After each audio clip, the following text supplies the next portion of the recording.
ഈ പ്രപഞ്ചം മുഴുവൻ സൃഷ്ടിക്കുകയും പരിപാലിക്കുകയും ചെയ്യുന്ന ദൈവപിതാവിൻ്റെ ദൗത്യം ഏറ്റെടുത്ത് മനുഷ്യനായി പിറന്ന് മനുഷ്യനായി ജീവിച്ച് മനുഷ്യന് വേണ്ടി തൻ്റെ അവസാന തുള്ളി രക്തം വരെ ചിന്തിയ പുത്രനും ഈ രക്ഷാകർമ്മം ഇന്നും പൂർത്തിയാക്കിക്കൊണ്ടിരിക്കുന്ന പരിശുദ്ധാത്മാവിനും സ്തുതിയും പുകഴ്ചയും ഉണ്ടായിരിക്കട്ടെ. പരിശുദ്ധ അമ്മ ജീവനോട് പ്രത്യക്ഷപ്പെട്ട ഇയാൾ താരയിൽ കയറി നിന്ന് ഈ പ്രത്യക്ഷീകരണത്തിന് സാക്ഷിയാകുവാനായിട്ട് എന്നെ അനുവദിച്ച പരിശുദ്ധ അമ്മയ്ക്ക് ഒത്തിരിയേറെ നന്ദി പറയുന്നു. എൻ്റെ പേര് ഫാദർ ആൻ്റണി പടമാട്ടുമ്മൽ. ഞാൻ ഓക്കാം സഭാംഗമാണ്. ലാറ്റിൻ യൂണിറ്റിലെ കേരളത്തിലെ സഭാംഗമാണ്. 19 വർഷത്തിൽ അധികമായി ജർമ്മനിയിൽ സേവനം ചെയ്തുകൊണ്ടിരിക്കുകയാണ്. അതുകൊണ്ട് 19 വർഷത്തിലധികമായിട്ട് മലയാളത്തിലൊരു പ്രസംഗമോ ഒന്നും പറഞ്ഞിട്ടില്ല.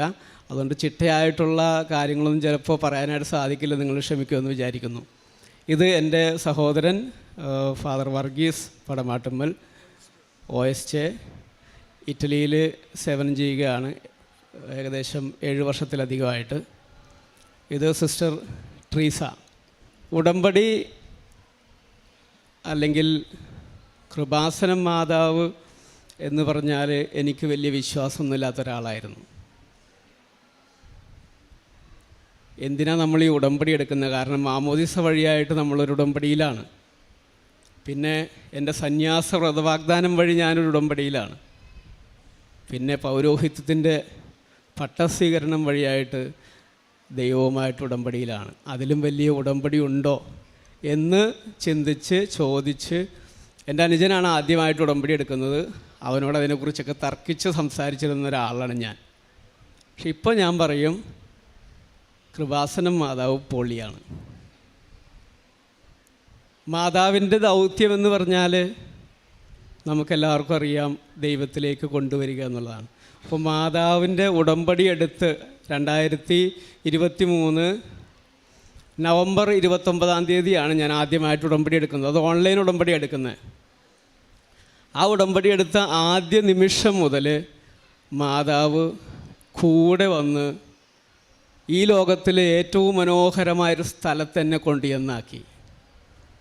ആ സ്ഥലം ഏതാണെന്ന് ചോദിച്ചു കഴിഞ്ഞാൽ ഈശോയുടെ ഹൃദയമാണ്. ഈശോയുടെ ഹൃദയത്തിൽ വസിക്കാൻ സാധിക്കുന്നത് ആണ് ഒരു വൈദികനെ സംബന്ധിച്ചിടത്തോളം അല്ലെങ്കിൽ ഒരു സന്യസ്തനെ സംബന്ധിച്ചിടത്തോളം ഏറ്റവും വലിയ ഭാഗ്യം. അല്ലെങ്കിൽ സ്വർഗം ഭൂമിയിൽ അനുഭവിക്കുക എന്ന് പറയുന്നത് ഇന്ന് വരെ ഞാൻ അനുഭവിച്ചുകൊണ്ടിരിക്കുകയാണ്. ഞാൻ പല ദൈവാനുഭവങ്ങളിലൂടെയും കടന്നു പോയിട്ടുണ്ട്. 15ാമത്തെ വയസ്സിലാണ് സെമിനാരിൽ കയറുന്നത്. അന്ന് തുടങ്ങി ഞാൻ അച്ഛനാകാനായിട്ട് അത്ര വലിയ തീക്ഷ്ണതയായിട്ടൊന്നും കയറിയ ആളല്ല.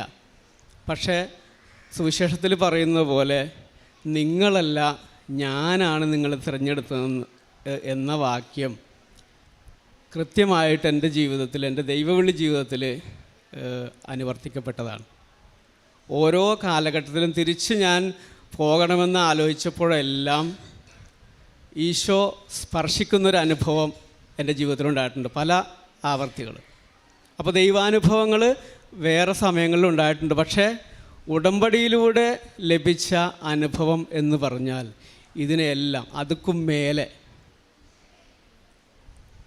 അതിൻ്റെ ഒരു എഫക്റ്റ് എന്ന് പറഞ്ഞാൽ പറഞ്ഞ് അറിയിക്കാനായിട്ട് സാധിക്കില്ല. ഞാനീ പറയുന്നതെല്ലാം നമ്മുടെ വാക്കുകളിൽ കൊണ്ട് വിവരിക്കാനാവാത്തൊരനുഭവമാണ് ഈ പരിശുദ്ധ അമ്മ വഴി, കൃപാസനം വഴിയായിട്ട്. ഞാൻ പറയും, ഈ കാലഘട്ടത്തിൽ ദൈവം നൽകിയിരിക്കുന്ന ഏറ്റവും എഫക്റ്റീവായിട്ടുള്ള ദൈവത്തിൻ്റെ സ്നേഹത്തെക്കുറിച്ചറിയാൻ, ദൈവത്തിൻ്റെ രക്ഷയിലേക്ക് കടന്നു വരാനായിട്ട് ഏറ്റവും എഫക്റ്റീവായിട്ടുള്ള ദൈവികമായ പദ്ധതിയാണ് ഉടമ്പടി. മറ്റ് ധ്യാനകേന്ദ്രങ്ങളിലെയോ അല്ലെങ്കിൽ മറ്റ് പ്രാർത്ഥനാ സെൻറ്ററുകളെയോ ഒന്നും ഞാൻ ചെറുതാക്കി കാണുകയല്ല. പക്ഷേ എൻ്റെ ദൈവ അനുഭവത്തിൽ നിന്ന് എനിക്ക് ഉറച്ച ബോധ്യത്തോടെ പറയാൻ സാധിക്കും, ഈ കൃപാസനം മാതാവ് അല്ലെങ്കിൽ കൃപാസനത്തിലെ പ്രത്യക്ഷീകരണം ദൈവത്തിൻ്റെ കയ്യൊപ്പ് ചാർത്തിയതാണ്. ഞാൻ ഉടമ്പടി എടുക്കാനുണ്ടായ സാഹചര്യം എന്ന് പറയുന്നത്, ഞാൻ പറഞ്ഞല്ലോ 19 വർഷമായിട്ട് ജർമ്മനിയിലാണ്. അപ്പോൾ നന്മ ചെയ്യുക എന്നുള്ളതാണ് ഒരു വൈദികനെ സംബന്ധിച്ചിടത്തോളം ഏറ്റവും പ്രധാനപ്പെട്ട കർമ്മങ്ങളിലൊന്ന്. അപ്പോൾ നന്മ ചെയ്യാൻ വേണ്ടിയിട്ട് എനിക്കൊരു ഓപ്പർച്യൂണിറ്റി കിട്ടി. അതായത് ജർമ്മനിയിലേക്ക് നേഴ്സിങ്ങിന് കുട്ടികളെ കൊണ്ടുപോകാനായിട്ടുള്ളൊരു അവസരം കിട്ടി. ഒരു ഹോസ്പിറ്റലായിട്ടുള്ളൊരു ടൈപ്പ്. അങ്ങനെ ഞാൻ സെപ്റ്റംബർ 5 2023 11 കുട്ടികളെ യാതൊരു പ്രതിഫലവും വാങ്ങിക്കാതെ ജർമ്മനിക്ക് കൊണ്ടുപോയി. അപ്പോൾ അവർ B2 ഒന്നും പാസ്സാകാതെ ലാംഗ്വേജ് ക്വാളിഫിക്കേഷൻ ഒന്നും ഇല്ലാതെയാണ് കൊണ്ടുപോയത്. ഞാൻ അവരോട് പറഞ്ഞ് എല്ലാം സെറ്റ് ചെയ്തൊക്കെ കൊണ്ടുപോയതാണ്. അപ്പോൾ ഈ ഒരു പ്രോജക്റ്റിനോടനുബന്ധിച്ച് അവരവിടെ വന്നു കഴിഞ്ഞപ്പോൾ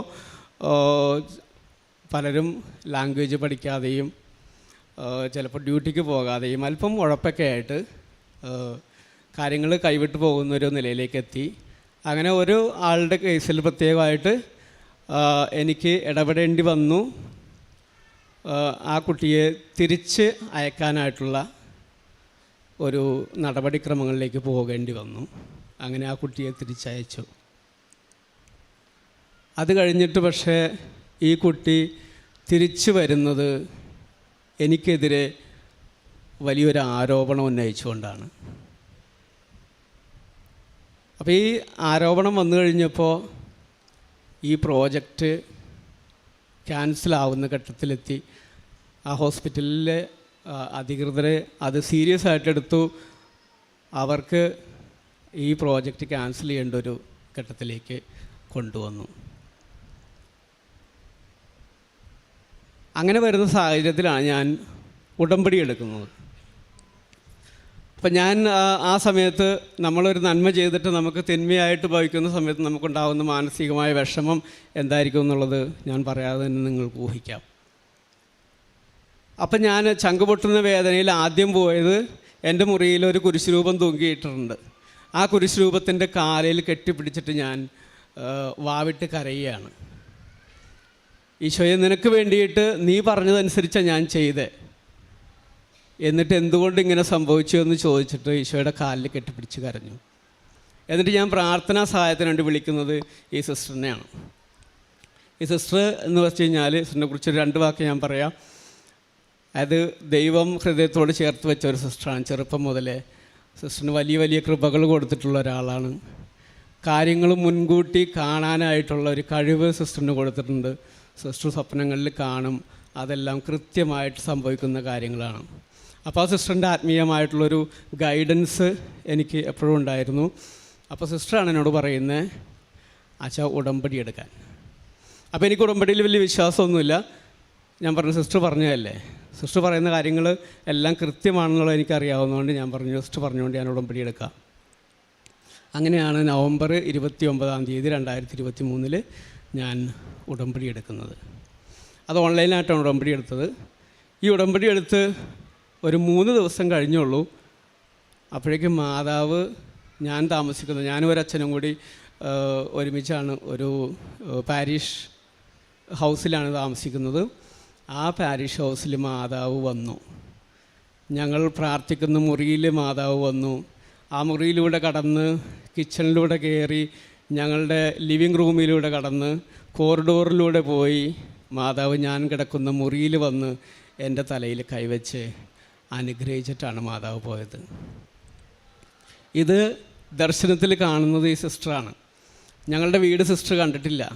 ഈ വീടിൻ്റെ എല്ലാ മുക്കും മൂലയും സിസ്റ്റർ എന്നോട് വിവരിക്കുകയാണ്, ഇതാണ് മാതാവ് കടന്നു വന്ന സ്ഥലമെന്ന്.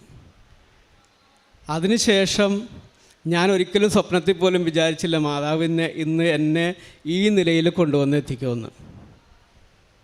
അപ്പോൾ അന്ന് ഈ പ്രശ്നം ഉണ്ടായിക്കഴിഞ്ഞപ്പോൾ ഞാൻ ആ പ്രശ്നത്തിൻ്റെ പരിസമാപ്തിയെക്കുറിച്ച് ആദ്യം പറയാം.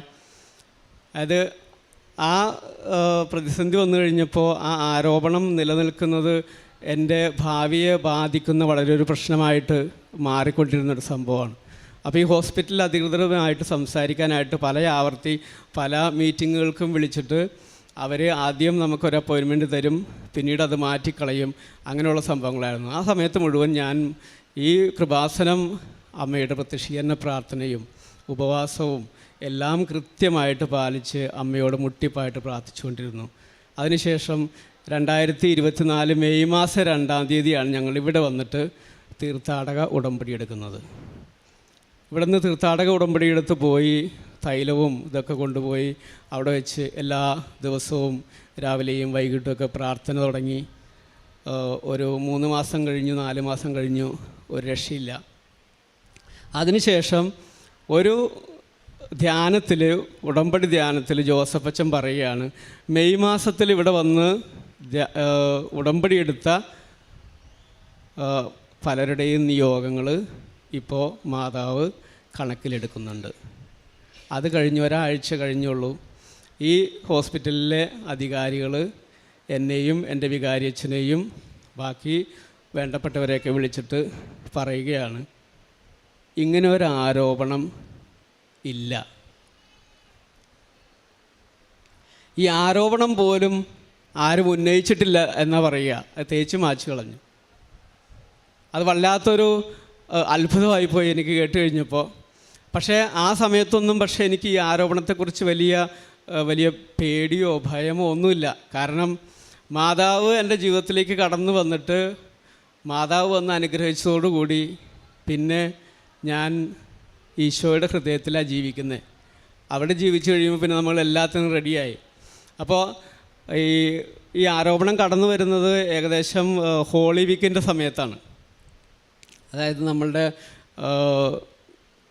പാൽം സൺഡേ എന്ന് വെച്ച് കഴിഞ്ഞാൽ ഓശാന ഞായറാഴ്ച തുടങ്ങിയുള്ള ആഴ്ചയിലാണ് ഈ ആരോപണം വരുന്നത്. അപ്പോൾ എനിക്കതൊരു ശരിക്ക് ഒരു ഈശോയുടെ പീഡാനുഭവവും കുരിശുമരണവും ഒക്കെ അതിൻ്റെ ഒരു ചെറിയൊരു അനുഭവം ഈശോ എനിക്ക് തന്നതാണ്. പിന്നീടാണ് എനിക്ക് മനസ്സിലായത്, ഇത് ജോസഫച്ചൻ പറയുന്ന പോലെ വില കൊടുപ്പിച്ചതാണ് എന്നെക്കൊണ്ട്. ഈശോയുടെ കൃപകൾ തരാനായിട്ടുള്ള വില കൊടുക്കാനായിട്ട് ഈ അനുഭവത്തിലൂടെ ഈശോ എന്നെ ഒരുക്കി. ആ വില കൊടുക്കലിലൂടെ ഈശോ എൻ്റെ ജീവിതത്തിലേക്ക് കടന്നു വന്നു. അതിനുശേഷം സിസ്റ്റർ വേറൊരു സ്വപ്നവും കൂടി കണ്ടു. ഞാൻ ഒക്ടോബർ മാസം 11-ാം തീയതി മുതൽ 18-ാം തീയതി വരെ ജർമ്മനിയിലൊരു ധ്യാനത്തിൽ പങ്കെടുത്തുകൊണ്ടിരിക്കുക. അപ്പോൾ ആ ദിവസങ്ങളിൽ സിസ്റ്റർ എന്നെ വിളിച്ചിട്ട് പറഞ്ഞു, ഈശോ ഇങ്ങനൊരു ഡയലോഗ് പറഞ്ഞു എന്നോട്, അതായത് ഹീ ഈസ് മൈൻ, അവൻ എൻ്റേതാണ്. ആ സമയത്ത് ഞാനത് എൻ്റെ ഗൗരവം എന്താണെന്നുള്ളത് എനിക്ക് മനസ്സിലായില്ല, അല്ലെങ്കിൽ ഞാനത് ഗൗരവമായിട്ട് എടുത്തില്ല. ഈശോ സ്വന്തമാക്കി എന്ന് പറഞ്ഞിട്ട് ഒക്ടോബർ 15 വിശുദ്ധ അമ്മ ത്രേസ്യയുടെ തിരുനാളിൻ്റെ ദിവസമാണ്. അന്ന് മുതൽ ഈശോയുടെ സാന്നിധ്യം എൻ്റെ ഹൃദയത്തിൽ മാത്രമല്ല എൻ്റെ ശരീരത്തിലും ഞാൻ അനുഭവിച്ചു തുടങ്ങി. ഒക്ടോബർ 28-ാം തീയതി ഞാൻ ഞങ്ങളുടെ കൂട്ടുകാരുടെ ഒരു ആശ്രമത്തിൽ പോയി താമസിക്കുന്ന സമയത്ത് അന്ന് രാത്രി ഈശോ എന്നെ ബെഡിൽ തലകുത്തി നിർത്തി എന്നെ അവിടെ ഇട്ട് ഉരുട്ടി. സാധാരണ വലിയ ജീവി, നമ്മൾ ചിലപ്പോൾ ഈ കിങ് കോങ്ങിൻ്റെയൊക്കെ വല്ല സിനിമകൾ കണ്ടിട്ടുണ്ടെന്ന് നിങ്ങൾക്ക് മനസ്സിലാവും. ആരെങ്കിലും എടുത്തിട്ട് നമ്മളിട്ട് അങ്ങോട്ടും ഇങ്ങോട്ടൊക്കെ ഇട്ട് കളിപ്പിക്കുന്ന പോലെ എൻ്റെ യാതൊരു നിയന്ത്രണമില്ലാതെ എന്നെ എടുത്ത് ഈശോ അങ്ങോട്ടും ഇങ്ങോട്ടൊക്കെ ഉരുട്ടുക, തലകുത്തി നിർത്തുന്നു. അതൊരു 2-3 മണിക്കൂർ ഇങ്ങനെയുള്ളൊരു അനുഭവം. അപ്പോൾ എൻ്റെ ഒച്ചയൊന്നും ഞാൻ കേൾപ്പിക്കുന്നില്ല, പക്ഷേ ഈ ഒരു അനുഭവം എനിക്ക് തന്നുകൊണ്ടിരിക്കുകയായിരുന്നു. അതിനുശേഷം പിറ്റേ ദിവസം രാവിലെ 6 മണി തുടങ്ങി 8 മണി വരെ എൻ്റെ കൈകളിൽ 2 കൈകളിലും ആണിയടിക്കുന്ന പോലുള്ള ഒരു അനുഭവം, ഈശോയുടെ പഞ്ചക്ഷതം തരുന്ന അനുഭവം എനിക്കുണ്ടായി. അപ്പോൾ അവിടുത്തെ എൻ്റെ അച്ഛന്മാരൊക്കെ ഉണ്ടായിരുന്നു. അവർ വന്നു. അവർക്ക് എന്ത് ചെയ്യണമെന്ന് അറിയാൻ പാടില്ല. അവർ ഉടനെ കുറച്ച് കഴിഞ്ഞപ്പോൾ അവർ പറഞ്ഞു, ഞങ്ങൾ ഹോസ്പിറ്റലിൽ വിളിക്കട്ടെ, ആംബുലൻസ് വിളിക്കാം, എന്നിട്ട് അച്ഛനെ കൊണ്ടുപോകാം. കാരണം ഞാൻ ഈ ആണിയടിക്കുന്ന അനുഭവം ഉണ്ടായിട്ട് വാവിട്ട് കരയുകയാണ്. അപ്പോൾ എന്താ ചെയ്യേണ്ടതെന്ന് അറിയാൻ പാടില്ല. യാതൊരു കൺട്രോളും ഇല്ലാതെ ഇങ്ങനെയുള്ള ആക്ഷൻസ് കാണിച്ചുകൊണ്ടിരിക്കുക. ഈശോ കുരിശിൽ ആണിയടിക്കപ്പെട്ടപ്പോൾ എന്തൊക്കെ ആക്ഷൻസാണോ ഉണ്ടായത് അതെല്ലാം എൻ്റെ ശരീരത്തിൽ സംഭവിച്ചുകൊണ്ടിരിക്കുകയാണ്. അപ്പോൾ അവിടെ നിന്ന് ആംബുലൻസ് വിളിച്ചു. ഡോക്ടർ വന്നപ്പോൾ ഞാൻ വിചാരിച്ചു ഏതായാലും ഈ കൃപാസനത്തെക്കുറിച്ചോ അല്ലെങ്കിൽ ദൈവത്തിൻ്റെ ഇടപെടലിനെക്കുറിച്ചോ ഈ ജർമ്മൻകാർക്ക് വലിയ പിടുത്തമൊന്നുമില്ല, അവർക്ക് വലിയ വിശ്വാസമൊന്നുമില്ല. അപ്പോൾ അവരോട് സുവിശേഷം പറയാനുള്ളൊരു അവസരമാണെന്ന് കണ്ടിട്ട് ഞാൻ പറഞ്ഞു വിളിച്ചോളാൻ പറഞ്ഞു. അങ്ങനെ അവർ വന്നു കഴിഞ്ഞപ്പോൾ ഞാൻ പറഞ്ഞു, ഇത് വേറെ കുഴപ്പമൊന്നുമില്ല, എനിക്ക് ഇങ്ങനെയാണ്, ഈ അനുഭവമാണ് എനിക്കുണ്ടാകുന്നത് എന്നവരോട് പറഞ്ഞു. അപ്പോൾ അവരൊന്ന് ചിരിച്ചു, അവർക്കത് വിശ്വസിക്കാൻ പറ്റില്ല. അപ്പോൾ അവർ പറഞ്ഞു ഞങ്ങൾ ചെക്ക് ചെയ്യട്ടെ. അപ്പോൾ നോക്കിക്കഴിഞ്ഞപ്പോൾ എൻ്റെ BP ഇത്തിരി ഹൈ ആണ്. എന്നിട്ട് അവർ പറഞ്ഞു അപ്പോൾ BP ഹൈ ആണ്, ഇത് ഇത്തിരി പ്രശ്നമാണ്, അച്ഛന് മിക്കവാറും ഹാർട്ട് അറ്റാക്കിൻ്റെ പ്രശ്നമുണ്ട്, അതുകൊണ്ട് നമ്മൾക്ക് ഹോസ്പിറ്റലിലേക്ക് പോവാം, അച്ഛനെ ഹോസ്പിറ്റലിലേക്ക് കൊണ്ടുപോകാമെന്ന് പറഞ്ഞാൽ എൻ്റെ ഹോസ്പിറ്റലിലേക്ക് കൊണ്ടുപോയി. ഹോസ്പിറ്റലിൽ കൊണ്ടുപോയി അവർ ചെക്ക് ചെയ്ത് കഴിഞ്ഞപ്പോൾ എൻ്റെ ECGയിൽ ഒരു വേരിയേഷൻ ഉണ്ട്. അപ്പോൾ അവർ ഉടനെ വിധി എഴുതി, ഇത് ഹാർട്ട് അറ്റാക്കാണ്, അച്ഛൻ ഒരു 20 മിനിറ്റ് പോലും ജീവിച്ചിരിക്കില്ല, ഞങ്ങൾക്ക് ഉടനെ തന്നെ ആൻജിയോഗ്രാം ചെയ്യണം. അപ്പോൾ ഞാൻ പറഞ്ഞു അതിൻ്റെ ഒന്നും ആവശ്യമില്ല, കാരണം എനിക്ക് എന്താണ് അനുഭവം എന്നുള്ളത് എനിക്കറിയാം. അപ്പോൾ നിങ്ങൾ വെറുതെ ഇത് ട്രീറ്റ് ചെയ്ത് എനിക്ക് വേറെ എന്തെങ്കിലും കുഴപ്പമാക്കണ്ട എന്നുള്ള രീതിയിൽ ഞാൻ അവർക്ക് ഒപ്പിട്ട് കൊടുത്തു.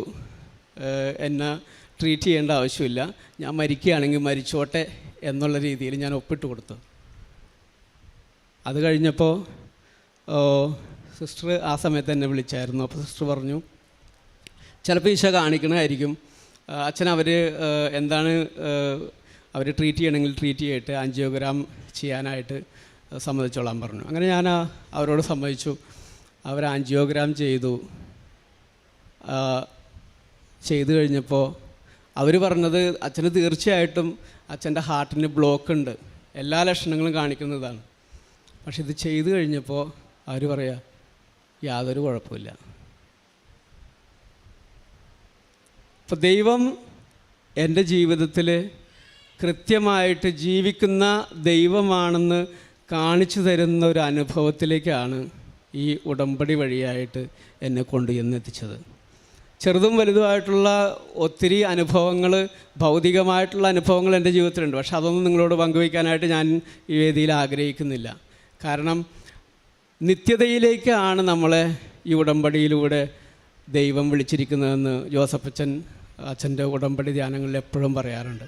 അതുതന്നെയാണ് ദൈവം ആരാണെന്ന് എന്നെ കൃത്യമായിട്ട് ബോധ്യപ്പെടുത്തി തന്ന ഉടമ്പടിയാണ് ഇന്ന് ഞാൻ ജീവിച്ചു കൊണ്ടിരിക്കുന്നത്.